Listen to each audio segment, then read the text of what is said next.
Welcome to টুকিটাকি রান্নাবাটি। কেমন আছো সবাই? আশা করি সবাই খুব ভালো আছো।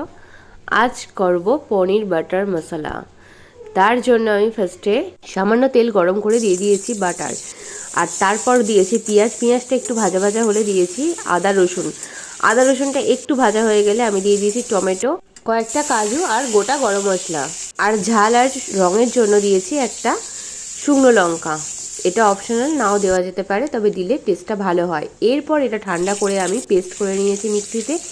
এখানে একটা টুইস্ট আছে, তোমরা যে কোনো মশলা যখন পেস্ট করবে একটু দুধ দিয়ে পেস্ট করে না, পেস্টটা খুব স্মুথ হয়।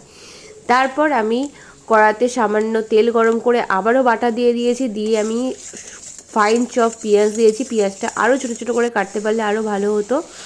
তো পেঁয়াজটা ভাজা হয়ে গেলে আমি আগে থেকে যে পেস্ট করে রেখেছিলাম সেই মশলাটা দিয়ে দিলাম।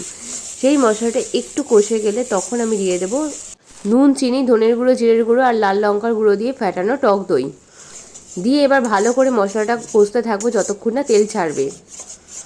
তেল ছেড়ে গেলে আমি সামান্য জল দেবো গ্রেভির জন্য।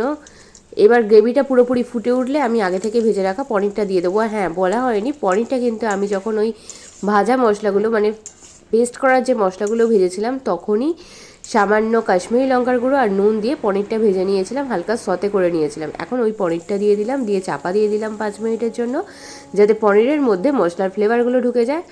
হয়ে গেছে। লাস্টে এবার আমি কসুরি মেথি আর গোটা গরম মশলা ছড়িয়ে নামিয়ে নেব। আর যখন আমি সার্ভ করে নেব তার উপরে দিয়ে দেব সামান্য বাটার, তাতে করে বাটারের ফ্লেভারটা খুব সুন্দর আসবে। আর ওপর দিয়ে ছড়িয়ে দিয়েছি করিয়েন্ডার পাউডার অর্থাৎ ধনে পাতা। টাটা, দেখা হচ্ছে।